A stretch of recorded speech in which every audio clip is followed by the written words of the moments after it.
जौहर आईने अय्याम है, तू जमाने में खुदा का आखिरी पैगाम है. सचल दरबांदी शवेद है जड़ागानिस दखे आजिज़ दखे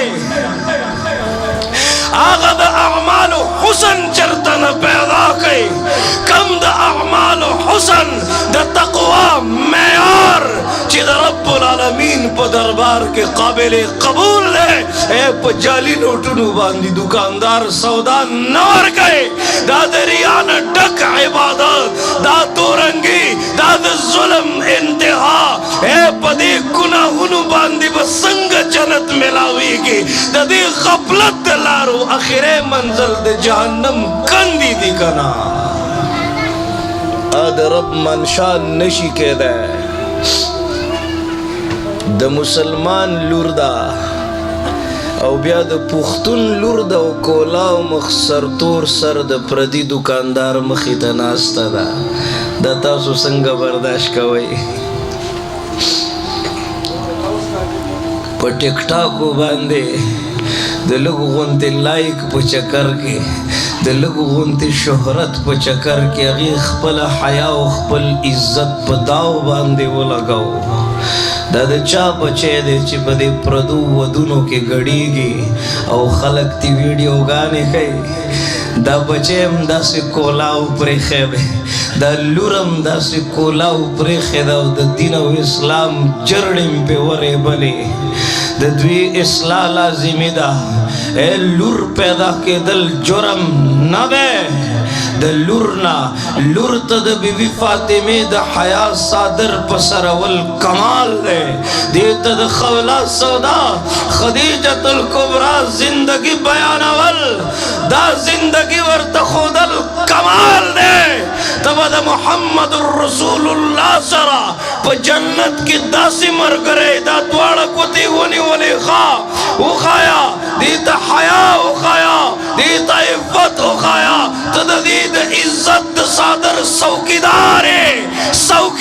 یې دې له دومره ازادي مه ورکوه غافله پلاره چې غټ موبایل دې ورله په لاس کې ورکړی دی او هغه غلامه سرتور سر ټولې دنیا ته ګډېږي لګیا ده او د دین او اسلام د سبابۍ د بربادۍ سبب دی ستا دا لور. او زه په دې انتظار یم چې زه به بل جنید بغدادي پیدا کوم.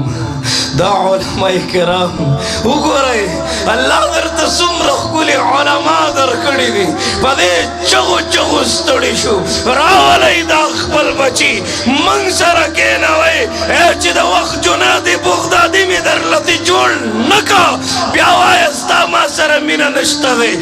که ورته په سر مې پګړۍ کښېنښودله بیا ما ته وایه تا کې وفا نشته دی. که په دې منبر مې درله کښېننولو د قال الله قال رسول ویونکی مې دې جوړ نه که مورې که ستا ادب یې نه کولو بابا جانه که ستا احترام یې نه کولو مورې که ستا د خپو د لاندې د جنت ونه لټولو بابا جانا که ستا په رضا کې د الله رضا ونه لټوله د تما ادب ونه ښودلو د تما د ختم نبوت دفاع ونه ښودله د تما د خور و لور د عزت د صادر دفاع ونه ښودله. نو بیا وایه مولوي صاحب ستا ما سره وفا نشته دی. بیا مې د مینې انتها وګوره ځان که خفه زما جړه وګوره زما په شانتې به دې څوک یادوي. نن په تلاش شو دا دنیا وګوره نن هم موږ سره وګوره مولوي صاحب په 5000 تنخوا باندې ناست دی. ته خیرخواهي څه ته وایې؟ زموږ د حفظ مدرس په 2000 روپۍ ناست دی چې د پېشمني په ټیم کې چې ټوله دنیا یا موبایلو کې بد نظرۍ کې مصروفه ده او یا د غفلت په خوب وده ده که نه پاڅېدلی دی په سجده باندې پروت دی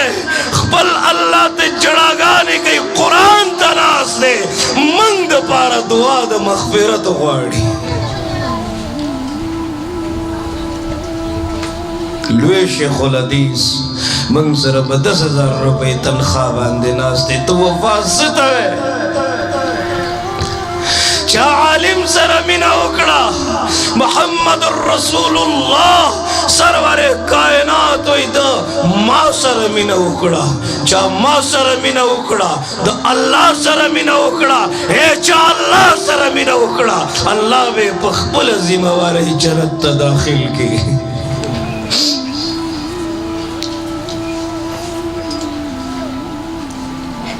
دا ماشوم اوس دلته ولاړو تقریر یې کوو تاسو واورېدو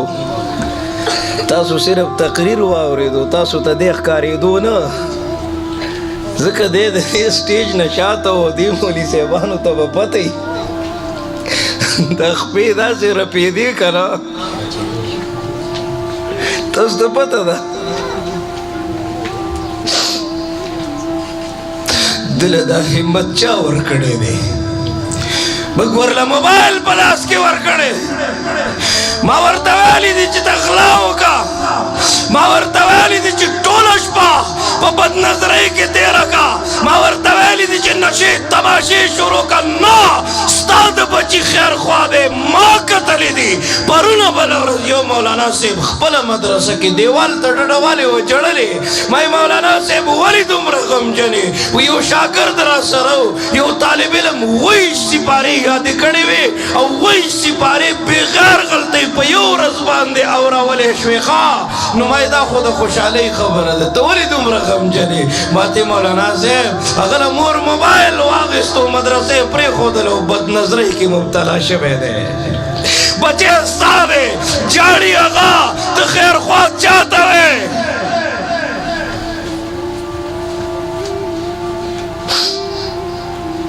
دوی سره مینه وکړئ الله به در سره مینه وکړي د بله ورځ کور کې ملا شوم یو اواز مې تر غوږو شو وظیفه راوړئ خدای مو بخه یو ساعت پسې بیا یې وظیفه راوړئ خدای مو بخه چا ورله اواز ورنه کړو چې درې څلور چغې ووالې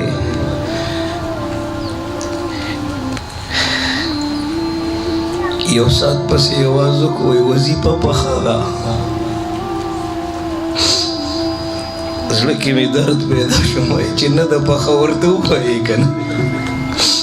ته به تر کومې ستا د دې دروازې مخې ته ولاړې روژه راله شریک شئ د یو بل په دک درد کې د کومو خلکو نه چې تاسو د انصاف امید لرئ